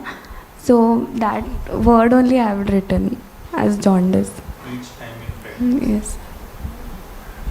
I think mother must be Hep B positive, is what I guess. That's why baby was given postnatally HBIG immunoglobulin maybe. The question is If mother is actively deceased, then what is her status like? Okay, then we would not say she has jaundice. She has an active liver disease. Okay, if she is just a carrier, then she has no jaundice also. So the doctors might have said that because she is an HB carrier, they must have said, yes, you have a liver disease, and therefore the mother feels she has jaundice. Okay, jaundice during pregnancy, second, third pregnancy, etc. What would happen to her fetus by then if she is actively thinking? So that's probably not here. But just tell me one thing I'm not clear with this is, you said fever subsided. That means it disappeared. We have already discussed that this is not a story of 15 days or 8 days abdominal distension. Even a pallor must have been there for a long time. Now I want to know whether fever was incidental and nothing to do with all this. Okay, or really fever are important point. So I want to know the progress of fever. See, two things are important in history. Wherever the problem is going on for 4 days, 8 days, 2 weeks, we want to know the progress of that. Origin, duration, progress. How did it start? How long it is? 15 days. What is the progress? Worsening, getting better, disappearing, intermittent? All that would be important, right? So maybe when you said fever subsided, I don't know whether it's temporarily with paracetamol and came up again, or really fever disappeared. But this fever for 2 weeks, yes or no, but the pallor and abdominal distension is much longer, so fever has come thereafter. If you had seen 2 weeks prior to fever, you might have picked up on examination the pallor or hepatosplenomegaly. That is the point that we are making. And if that is so, was fever coincidental? Okay, that is what we went to. Otherwise, if you say fever, pallor, abdominal distension, leukemia. Yeah, I was about to say that in fact the only thing Straight which of really leukemia. gets in 15 days is leukemia. But then what's the status like? How high is the fever? How sick is the baby? All that will come, right? So largely we are trying to dissociate fever with abdominal distension in this child as far as we are concerned, right? Let's see how it goes. So in which case, suppose if fever is dissociated and we've discussed that this is longer duration of hepatospleno and pallor. So now what are you thinking of? Now zero it down fast.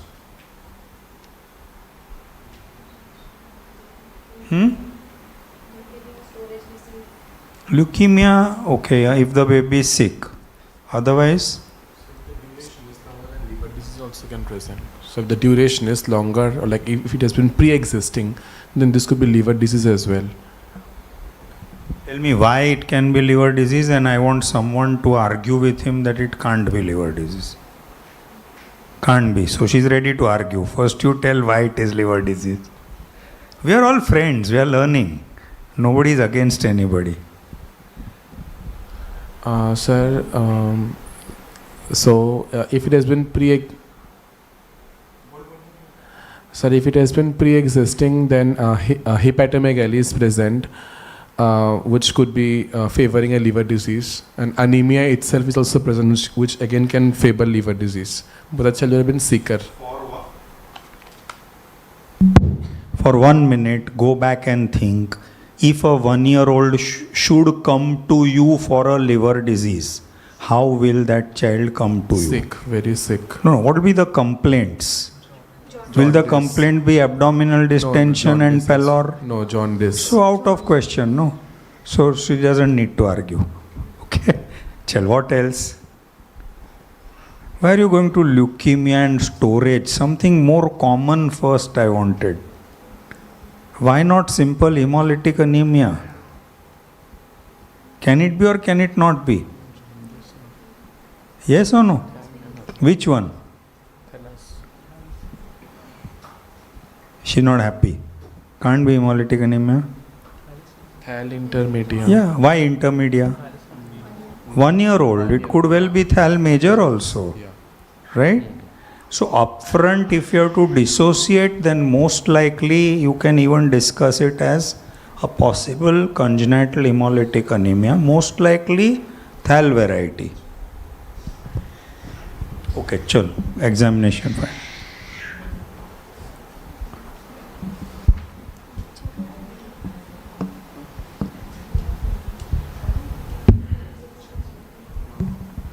When the child arrived, she was afebrile and heart rate of 150 per minute regular, respiratory rate of 32 per minute regular, and on room air saturation was 99%. Peripheral pulses were well felt, extremities warm, sugars maintained. Anthropometrically, she is SAM. On head to toe examination, skull appears normal in shape.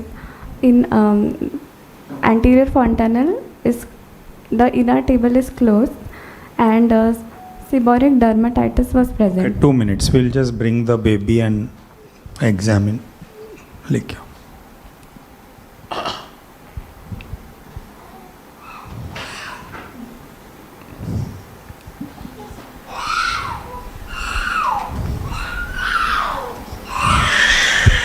chalo. Who's coming? Okay. One more.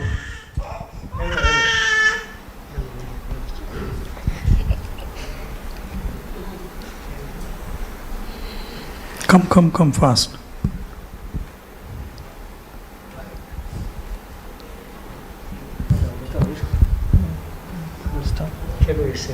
So the child is active, playful, interested in surroundings. Stand on parallel to her so that he can focus it. Yes.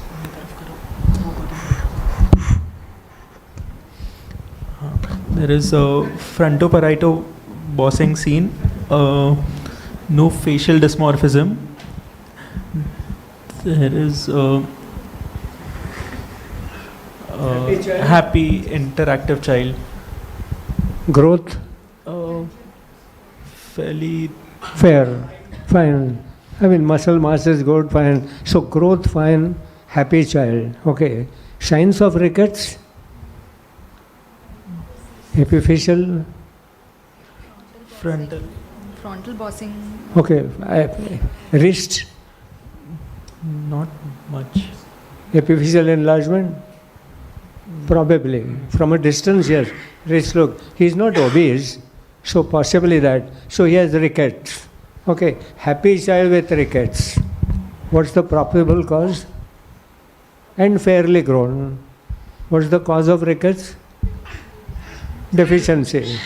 What's the cause of anemia? Deficiency. Nutrition. Right? Agreed? Rickets and anemia go together, no? Milk diet, poor in vitamin D and poor on iron. Got a diagnosis straight off. But the hepatosplenomegaly. Yes, well, why hepatosplenomegaly? So don't go by that, right? Okay, but happy child. Now just see his abdomen. But first look at.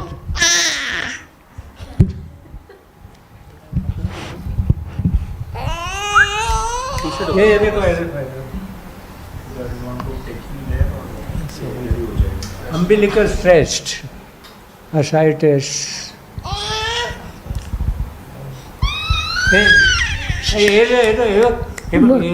See stretched? Mingu. Transversely stretched. Pushed. Mingu.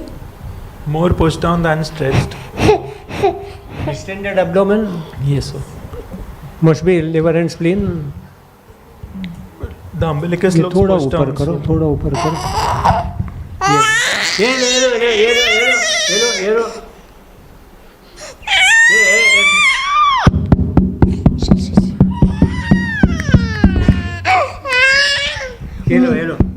Mingu. Without disturbing, do you think significant abdominal distension? He's just a year and plus. Abdomen is normally also little protuberant. What do you think? The upper abdomen really looks more distended than lower. The umbilicus is also pushed down. Just palpate. Because he's crying, we will not give him a lot of trouble. But just palpate.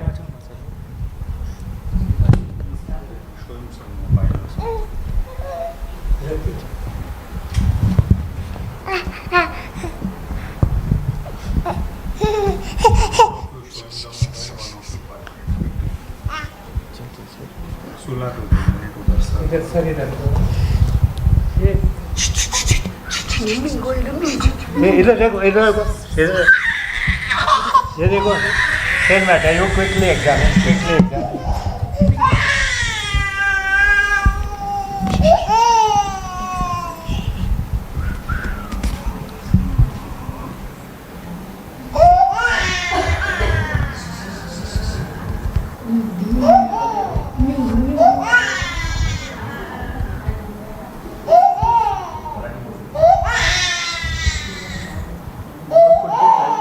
First to finish, then we'll send them.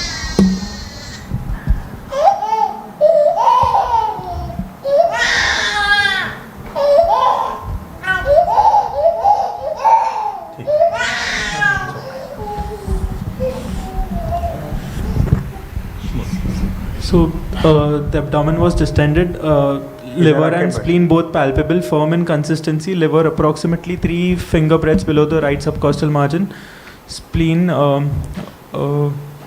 again 3 to 4 centimeters below left subcostal margin, and consistency was firm, otherwise no that's it. Fine. Your findings are anything different? You want to just summarize quickly. So just positive findings.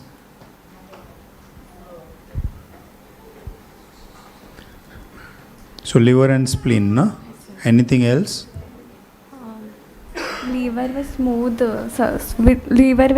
surface and smooth margins. Okay. That's it, right? Yeah. So now, what do you think, Akif? After the whole history and looking at the child and... A firm hepatosplenomegaly with a fairly well-grown child and Not well grown, but average. What was the... So it was 6.9 kg and 70 centimeters. And this is a 1-year-old child, right? So how will you interpret this? 70. First of all, which is more affected, weight or length, or both are not affected, or both are affected? Both are weight is more affected than height. Okay. Now, next immediately what should you look at? The parent. How was her height? Short. Short. So that 70 could be as good as not affected. We don't know birth length and all that, right? So then in that scenario, we always taught you 6.9 is what weightage? 7 kg is what age, weightage? 5 to 6 months. Depends on the birth weight, but 7 months plus, right? And 70 centimeters is what weightage? Height age? 8 to 9 months. So 7 months and 9 months, no big difference, right? So that is why growth is average. So this is hepatospleno in a averagely grown child who is with faulty faulty feeding, ठीक है, who is happy. So non-sick looking. Not sick looking. So which of the diagnoses that we were discussing is out on history? Leukemia is out.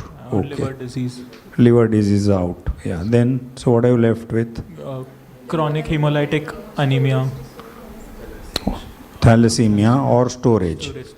Now, how you differentiate between the two? Okay. So expand on that. Development. What do you want to say? So the development was normal for this child. So all storage disorders development should be abnormal at this age? So there is no history of any hypoglycemia or convulsion. And they will be coming more with splenomegaly. Okay. This will be more of afebrile hepatosplenomegaly in case of storage. He would have required a transfusion by now if there was a... If you are suspecting thalassemia major by 1 year. And he was not as pale as... So that is the bigger point, that he didn't look so pale. In fact, transfusion up to 18 months also they may get their first transfusion. So not having got one by now is not the issue. But good you brought that up. He is not looking so pale. That is the problem, right? Okay. I think there are two issues. He has not got a height good, right? So let's say he's short and he has rickets. So it has to be a resistant rickets. Agreed? Deficiency rickets is seen in a child who is growing well, height-wise, length-wise. Bones are growing. This child's bones are not growing. So the first thing is that he doesn't have a deficiency rickets. Agreed? Not agreed. You don't presume I always fool about. No, I'm very serious. I explained to you 70 centimeters short. Okay, not growing. Sir, as per sir has told ki 70 centimeter right now we can't judge, and also mother history. So whatever length is, that will be according to mid-parental height. So and if child has resistant ricket, then a child would have not averagely built up. Child would have FTT or somewhat very borderline nutrition. And With flooring one sign more of big rickets. point. And Florid signs of rickets. And one more big point. The Resistant rickets belongs to which organ?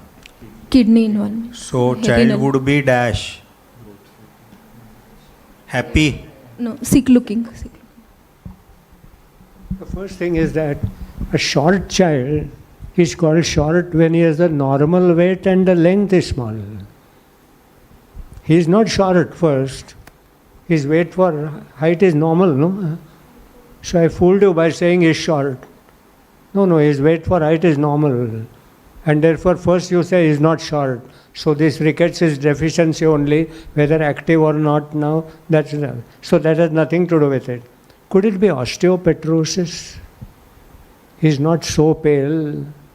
He has got liver and spleen. Okay. He is osteopetrosis, not other storage.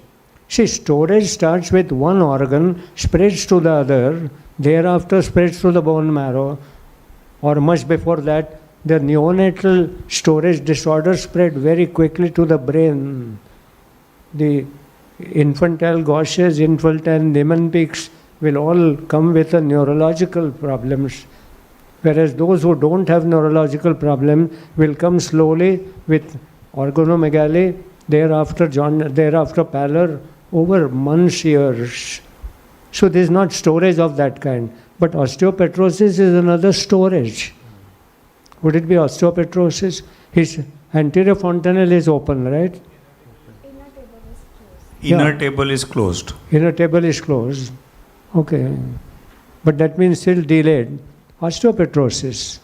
But sir, by that, in osteopetrosis, because of pancytopenia, he might be having repeated infections, or multiple fever spikes, or past history of multiple infections. So, see, the point is, when you have a liver and spleen and not so severely anemic, the hemolytic jaundice typically of thalassemia group seems to be less likely. Okay, just by that. Now, we don't know whether the hemoglobin is really not so low or not, but what looks like is yes. So, possibly not. So, could it be spherocytosis? Another one which... It will present with jaundice, spherocytosis. So spherocytosis generally would have jaundice, and one of the parents have also spherocytosis because it's an autosomal dominant disorder. Okay. So possibly not sickle. Child would have been sicker because it's a periodic and no splenomegaly. So sickle generally doesn't present like this thalassemia group. Okay, though the spleen may be large as well. If you go to Vidarbha, Nagpur, etc., all sickles have a large spleen. Why in Nagpur sickles have a large spleen? And the textbook says sickles will all small spleens. What is there in Nagpur that spleen does not get small? And therefore, it depends on what kind of genetic proposition you have. Sickle cell spleen is small only if there have been infarcts in the spleen. If you have had no infarct, the spleen will not. Spleen will enlarge like any hemolytic anemia. Okay. However, sickle doesn't present with severe anemia and may present really with any of those crises, etc. And so far, so good, no. So possibly not. Could it be a combined hemoglobinopathy? Any other? Could be. Osteopetrosis I brought only because of storage, but osteopetrosis coming up very early like this has often hydrocephalus and often neurological manifestation, because the skull is mainly affected. And when the skull starts getting increased in density, any structure that is leaving the cranium starts getting obstructed, and they often present with hydrocephalus and a cranial nerve palsies. But we keep in mind that, so two possibilities, one, some hemoglobinopathies, or maybe even an osteopetrosis, but less likely, and I think that is what the clinical does. What about tuberculosis? Disseminated tuberculosis. We have not considered infections. We did talk of malaria, but now we know pallor is not a major feature. Liver and spleen. We said no liver disease. So it must be a disease like tuberculosis, not much of fever, liver, spleen, disseminated TB. Both is not affected.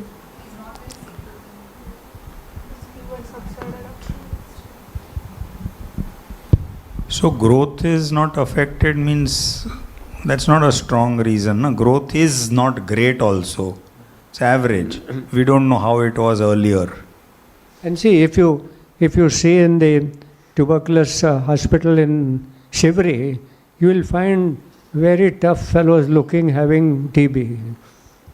So TB and poor weight is not together always. Okay.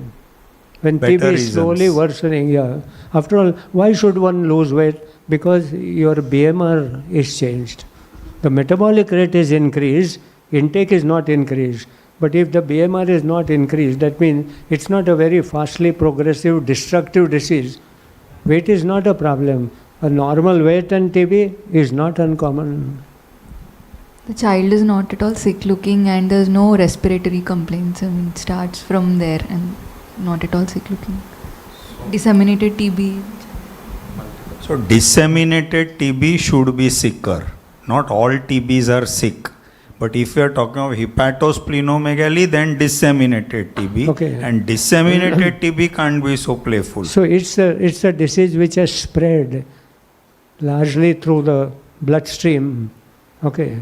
And therefore, the host has not been able to contain the infection from the lung and is allowed to spread by bloodstream. So host has failed. So this host is not going to be normal, happy looking. He may not have lost weight so much, but he is not happy. This fellow is smiling away. So he is a happy child. So he has no chronic infection. He has no storage, except osteopetrosis I brought in just because of a discussion, and therefore finally, till proved otherwise, a hemolytic anemia of what kind we will have to investigate.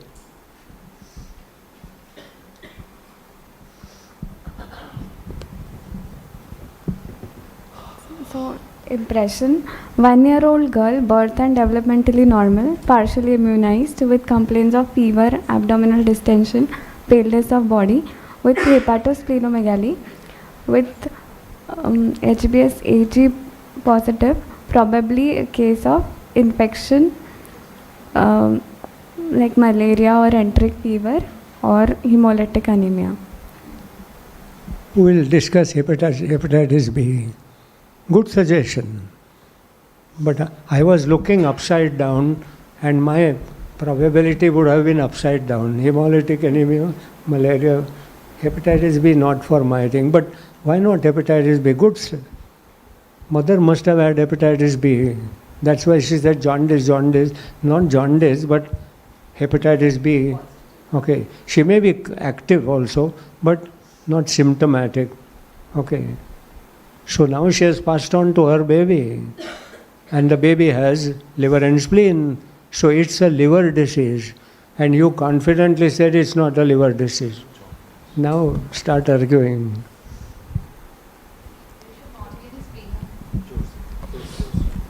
There should be more prominent icterus, and a child would have FTT or very poor weight gain throughout course. Why should child have weight? No. So let's look at it this way. The question is, if this baby has got hepatitis B from the mother, how will this baby clinically present to you and when? Present as icteric around 4 to 5 months of age with abdominal distension, because chronic HBS antigen and it has been transferred to baby, there may be hepatomegaly and abdominal distension and icteric baby, and there may be history of Does everyone agree? urine, dark colored urine. Yes. You've seen hepatitis B symptomatic in any infant at 3-4 months of age? Hepatitis B, till proved otherwise, is a chronic hepatitis. So 5-10% have also acute hepatitis. But what is hepatitis? Jaundice, not pallor. Okay. And which hepatitis B positive mother will transmit to the baby? Everyone. HBE and HBE positive. HBE positive 100%. Okay. HBsAg positive may not be, but carrier does not present. And therefore this has nothing to do with HB. Okay, whatever the mother has, this child has nothing to do with hepatitis B. Maybe carrier, HBsAg, we will see that later. But this is not a disease. Okay, malaria also we have ruled out. So finally, we might put it as hemolytic anemia. Have you investigated him? Yes, sir. HPLC samples we have sent, but they have not come positive. Okay. CBC? She presented with HB of 5.8, hematocrit 18.6 with 27,000 counts, all neutrodominant, and 15,000 platelets. Lymphodominant. And PS showing hypo microcytic picture with late early normoblast with retic of 14.6%. Okay, stop here. So what does all this suggest?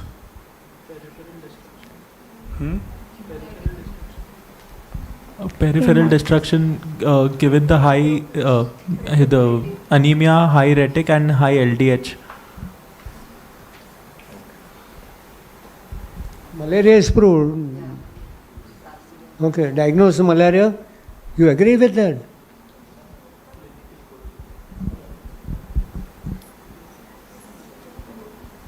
$27,000 count.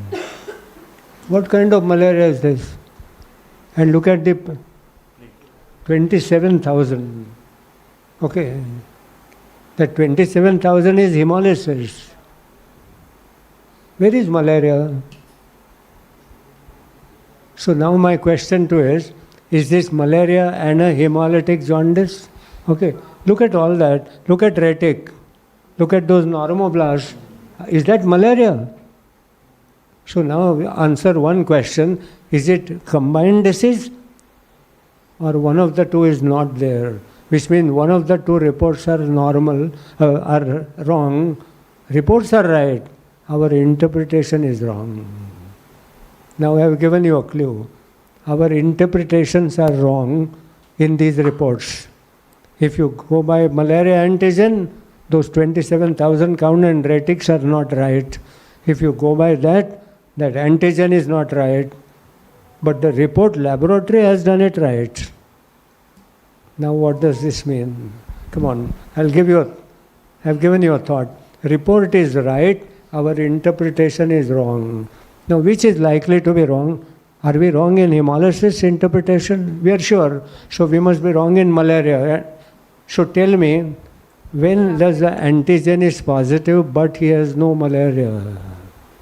That's my question. And that is what this child has. LDH is positive, LDH is raised, so rapid kids detect. LDH antigen. So false positive, right? Okay, so antigen remains positive for 4 to 8 weeks after malaria is gone. Okay, and that fever now could have been that. Okay, antigen remains for a long time. So rapid antigen test is false. Unless corroborated with an active disease, you don't call it malaria. So now that fever could have been malaria because fever has nothing to do with hemolytic anemia, and the fever might have been a malaria which got well some time ago. And that's why the rapid antigen. Okay. One has seen rapid antigen positive in a fever of 2-3 days, and then the rash comes up and a dengue happens. So real diagnosis, antigen is not. What about antibodies? I thought antibodies are not dependable. Antigen is dependable, no? Don't you think between antigen and antibody, antigen is dependable, antibodies are not? But I am telling you, antigen is not dependable. And therefore, in some infection, the antigen remains for a long time, and malaria is one of them. Okay. And same thing is true about IgM antibodies. IgM antibodies means recent infection, but the recent could be 2-3 months old. And I always give this simile that if I like you and we haven't met for last whole 1 week, I said, it is a long time we have not met. But if I hate you and I met you last year, I said, I think recently we met, no? So what is recent and all is very, very subjective. IgM antibodies of toxoplasma or some of the other infection remain for even 2-3 months. So IgM is a recent infection, is not a recent knowledge. And antigen positive is also not right.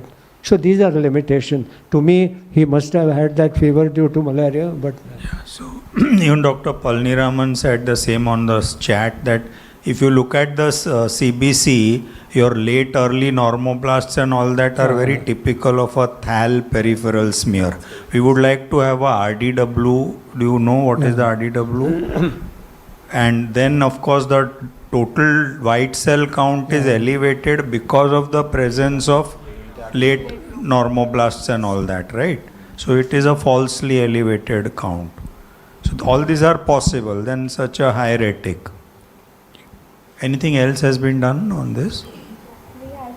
We had sent HPLC samples of child and the parents, but they are not suggestive of THAL. Okay. It's totally normal. Okay. And this CBC was on admission. How long has he been admitted? 10 days admission. So you've not repeated it after that? We have repeated, we have transfused child. Okay, you've transfused him. Okay. See, Dr. Chokani told us right to begin with, till proved otherwise it's hemolytic anemia. Okay. So common things, common. Okay. Good. But good presentation. Sure. Thank you. Sir, just summarize. For Aristo needs you for those 2-3 minutes, sir. So that video. I think the first case was largely a poor voice and a tachypnea, which almost meant that we were looking at a peripheral neuromuscular disorder. There was nothing happening at newborn level, higher up. There was not a question of a neurological involvement, but without neurological involvement, a respiratory rate high and then difficulty in swallowing, all put together straight away meant that we have a neuromuscular disorder. Present since birth, which meant that it was very severe, and thereafter we knew that it was static. So static, largely presenting with central more than peripheral, and put all together, reflexes were still present somewhere. We made a diagnosis of a congenital myopathy, which was reasonably clear. But it was a good discussion, and we discussed what makes us come out with this voice. We discuss the physiology, we discuss how the symptomatology clearly fit in a peripheral neuromuscular disorder. SMA was not likely because of several things. One was the reflexes were still retained, then it was not progressive, and therefore it was congenital myopathy. But it was very well presented and discussed as well. The second case was also quite an interesting thing. It came with fever for 2 weeks, and then some abdominal distension and was noticed subsequently, and it was rightly analyzed that abdominal distension and pallor had to be chronic. If it was acute, an acute anemia is likely to be either because of blood loss, there is no story, or acute hemolysis, because of it there is no jaundice, or sick child, acute leukemia, and all that was out. Therefore we knew that. And again the story that he was not playful, he was tired, indicating that it was a chronic anemia. And we said a liver and spleen coming up in 2 weeks' time is a very acutely progressive disorder, and there is hardly any such thing.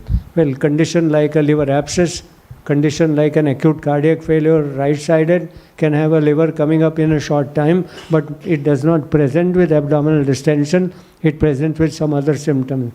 So we knew that we had to dissociate fever for 2 weeks from the abdominal distension and pallor for 1 week. And see how a good thought process can dissociate the two.